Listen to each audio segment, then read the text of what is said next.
Salutare de lumea, eu sunt Jocăriță și bine v-am găsit la 5 tipuri de a bea apă. Sunt ăla care bea apă până normal, pardon.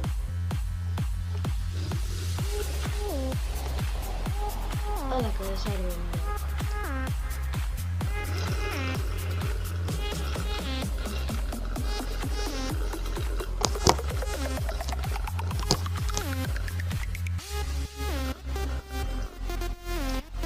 Ăla care încearcă să bea suc și bea apă. Oh, suc! Da, bun a fost.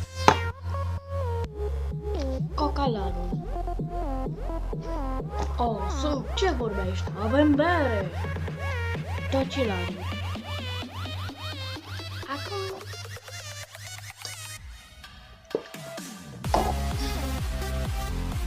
Prostul.